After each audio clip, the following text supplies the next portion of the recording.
வணக்கம் நண்பர்களே. 100 நாள் 100 கதை தொடரில் இன்று 33வது கதை. ஒருத்தருக்கு அவர் மனைவி வளர்க்குற நாயை பார்த்தாவே பிடிக்காது, எரிச்சலா வரும். ஒரு நாள் அதை கார்ல ஏத்தி கொண்டு போய் 2 கிலோமீட்டர் தள்ளி இருந்த ஒரு பூங்காவில் விட்டுட்டு வந்துட்டாரு.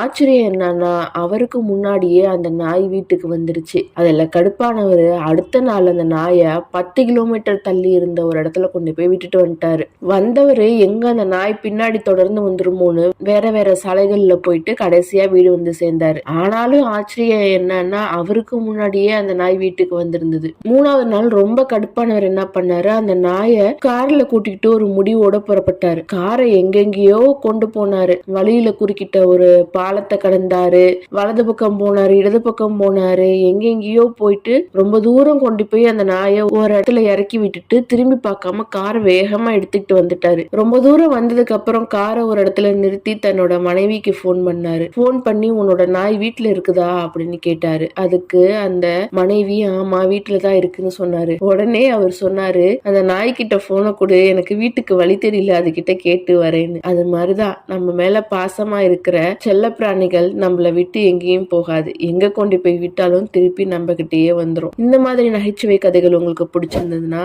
நம்ம தகவல் கார்னர் 360 சேனலை மறக்காம சப்ஸ்கிரைப் பண்ணிக்கோங்க. டென்ஷனான வாழ்க்கையில இந்த மாதிரி சில சிரிப்புகளும் அவசியம்தான். நன்றி.